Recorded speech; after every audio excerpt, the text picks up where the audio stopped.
all of his Lamar hate is starting to get on my nerves. Just know I got to see firsthand what he has to deal with. Him being able to play quarterback is far from the issue. So, Acho, Lamar Jackson unfairly criticized. Man, I have it down here to say yes, big dog. Well, say it. Nah, I got to say it with my chest. You changed? Yeah, I'm changing. You have changed. And the reason is actually, is because Lamar Jackson's criticism matches his excellence. Oh, we're doing that. We're doing that, big dog. I told you. Criticism. Every now and then a Wileyism sticks with me for life, and the cost of praise is criticism. Or better said, criticism is the cost of praise. Okay. Lamar Jackson, he started off his rookie year 6-1 as a starter. We ain't criticize him. He had not his rookie year. Before the playoffs. Not before the playoffs, big dog. I just said, I used to see. Hit dogs holler. I just said, No, annoyed dogs holler. You ain't lying, too. Lamar Jackson comes in his rookie year. 58% completion percentage. Ugh. He had a 84 passer rating. Ugh. He had 6 touchdowns and 3 interceptions. Ugh, 2-1. We didn't criticize him at all because his expectations weren't high. By the way, 84 passer rating, worst of his career. 58% completion percentage, worst of his career. 2-1 touchdown interception ratio, worst of his career. But why didn't we criticize him then? Because his expectations weren't that high. What I say, if you want to avoid criticism, say nothing, do nothing, be nothing. Lamar Jackson has said everything, he's done everything, and he has been everything. Love it. So his criticism actually isn't unfair. It's just matching his excellence. When did we start to criticize Lamar?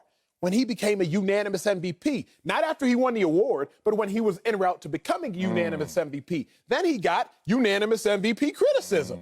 He set the bar high. And so now we're just matching his energy. He's incredibly good, and we matching that with meticulous criticism. Again, Stella, it comes down to this. We're going to talk track and field, because we always do. Yes. Usain Bolt could run a top flight time of 10 seconds in 100 meters, right? That's still world class. Oh, yeah. But we would criticize the mess out of Usain because he's shown us he's capable of running half a second faster, a world record. Lamar Jackson has shown us he's capable of being a unanimous MVP. So when we see anything less than his capabilities, we criticize him. It's not unfair. Our criticism is matching his excellence.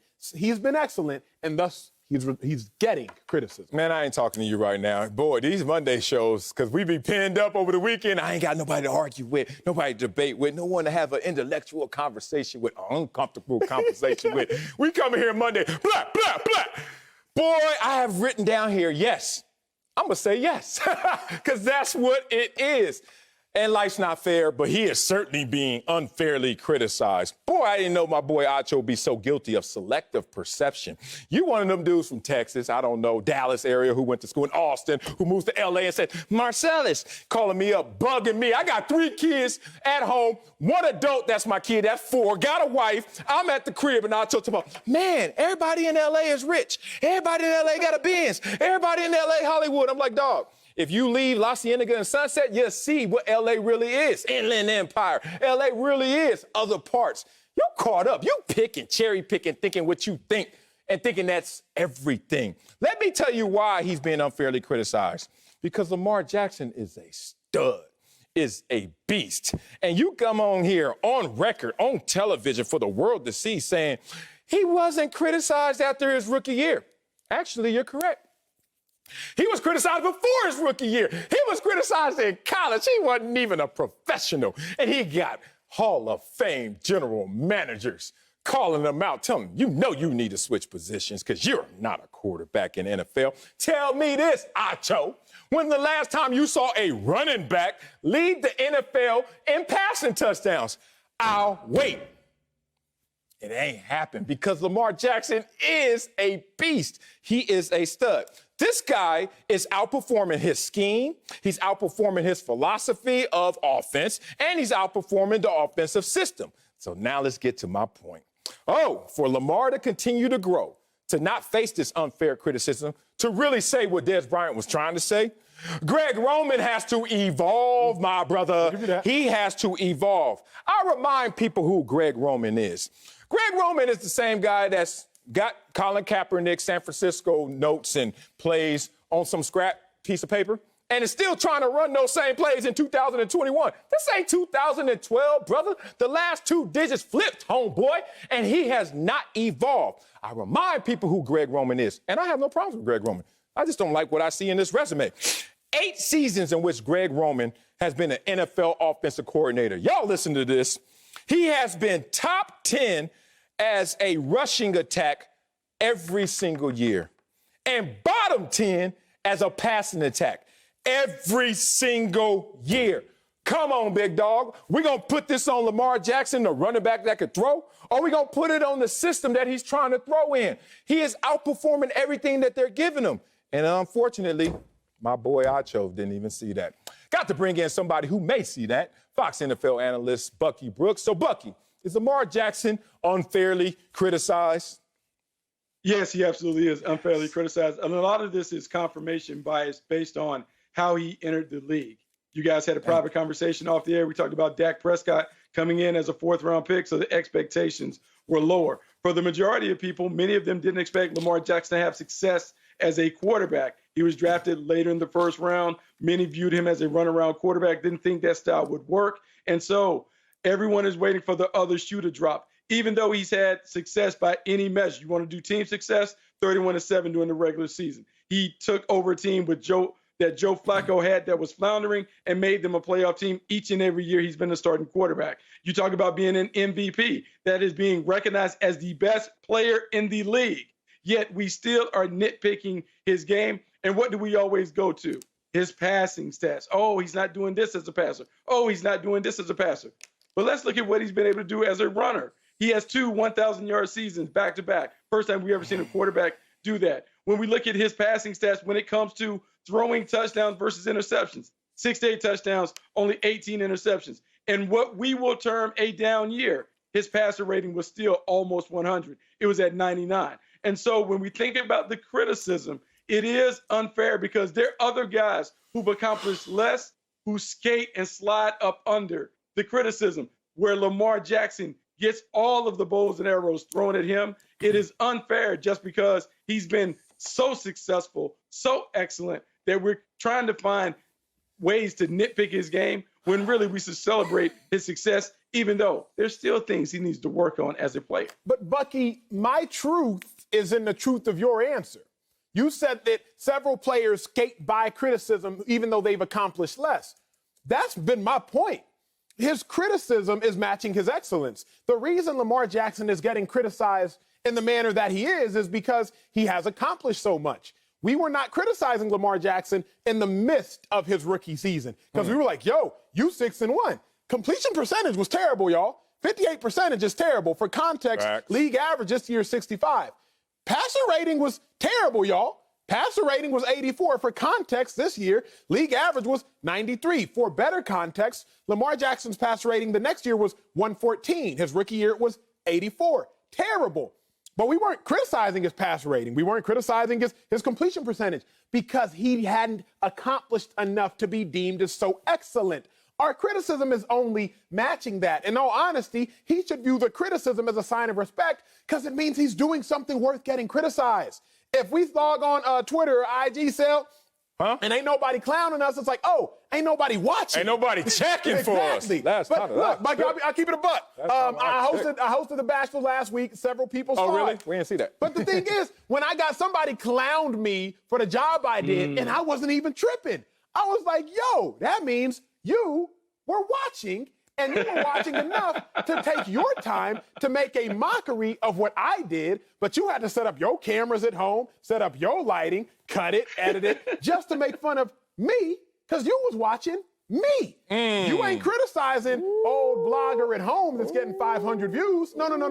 You criticizing me who got 5 million views. So keep criticizing. So as I look at it with Lamar Jackson, I don't think it's unfair criticism. I think the criticism is matching and is right on par with his excellence.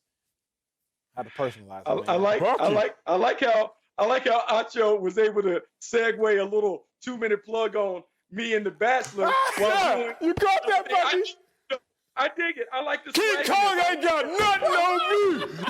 I like what the hell? Platform to fire off at the haters. I'm okay with that. And so with Lamar Jackson, I understand this. I think the thing is, we talk about context because you are right. To whom much is given, much is required. Yes, and sir. so we expect a lot from Lamar Jackson. The problem is all criticism isn't levied the same. So when we hear the criticism or lack of criticism on Matthew Stafford, who is 0-3 in the postseason, even though he's been in the league for 12 years, he doesn't go despite being a #1 overall pick. Or even Russell Wilson, who's 1-4 in his last 5 playoff games. He's by because we tend to blame everybody else. Or even a Deshaun Watson, who's 1-2 and hasn't accomplished what Lamar Jackson has accomplished. Those guys aren't subject to the same kind of criticism as Lamar Jackson. So when we take it all in, we're saying, wow, Lamar Jackson has been recognized as being #1, the #1 player, the best player in the league, yet he is always under this criticism. He can't play or whatever, while there are lesser players who are not subject to the same criticism. So in fairness, that's what we're talking about. But in what you're saying, you have some merit. I'll give you some merit on some of those.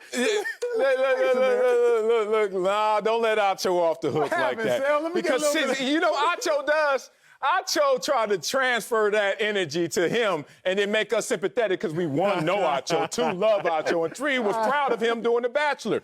Still mad. What's his name, Matt? Still mad at you, brother. Boy, we're going to talk one day. I'm going to be one of them bloggers. I'm going to do one on Matt. Yo, non-talking angry ass. Okay, let me get back to this. Acho think he's slick. Acho come up here and say, oh, the criticism came because of the expectations and because of what you became. No. Because as Bucky pointed out in his first take, it started way back in college when he won an Heisman. And then it started all the way through the draft process to the point where he was the last pick in the first round when he shouldn't have been that. We already know all the awards and the success that he's had, but let's just give you some simple, sterile numbers to talk about why y'all are unfairly criticizing this guy. He's one of only 2 players ever to win a unanimous MVP. 43 total touchdowns, 6 interceptions. Next year, in decline, he has 33 total touchdowns and 9 interceptions. And everyone's like, boo, get him out of here. No, but I don't work with everybody. I work with Acho. And this is the same Acho who tells me incline, forget decline, incline, Baker Mayfield goes out there and throws 27 total touchdowns, has 27 touchdowns and 8 interceptions. Not even close to what Lamar Jackson did, but here's Acho on Baker, and here's him, no, to Lamar. That doesn't make sense, and that's why Lamar's being unfairly criticized. Let me give you this, too. Coach David Culley just went on the podcast. I heard it. He basically said the same damn thing that Dez Bryant said about Baltimore, about the situation with Lamar Jackson. I remind y'all, who are his receivers? Miles Boykin, Devin Duvernay, and a man by the name of Marquise Brown, but they call him Hollywood. You know why they call him Hollywood? Because he's acting like he's a receiver right now in the NFL instead of really being one. And I know the dude got talent, but bruh, none of these dudes have ever had 800 yards in a season, let alone 1,000 yards in a season. So when I talk about an organization, Ravens, that has not drafted or not had a receiver that has been in the Pro Bowl since 1996, you know that's like Pac and Biggie right before they died. Right there, 1996. We're talking about them and the Washington football team, the only teams that is that bad at the receiver position. But y'all gonna blame Lamar Jackson? Bucky, if you got anything else, let me know, because I don't see any other answer but unfair criticism. You ended the clip right there. Like, those stats are, it's okay, hard first to off, he didn't I told you can't talk. You dead. He didn't empty no. Look, he said Hollywood. He said Lamar ain't got no help. Hollywood Brown was a first-round pick. Miles Boykin was a third-round pick. Devin Duvernay was a third-round pick. If ain't none of them dudes got over 800 yards, don't you think the quarterback plays a factor? Now, I'm not here to shun Lamar. I'm not here to clown Lamar. Wow. But I'm also not going to turn a blind eye to the primary contributor to a receiver having receiving yards, which is the passer. What I will say is this, Sel. Your boy grew up in a fairly nice house in Dallas, Texas. That means you're fairly rich. nice. Here's the thing, Bucky Brooks. Say it. Take my house in Dallas, right, and put that in Nigeria. No criticism. Ooh, y'all live in this, y'all live in that. Oh, my God, that thing nice. Take that same exact house in Dallas and put it in Beverly Hills, and we all gonna criticize it because Why we in criticism Beverly is Hills? equal. Once again, this is his trick. This is his bachelor trick remixed. This is his bachelor trick no remixed. trick. And you don't live in Ain't Beverly no Hills. You live in trick. Beverly Hills adjacent. Adjacent. So that house will look okay with your adjacent ass. Adjacent.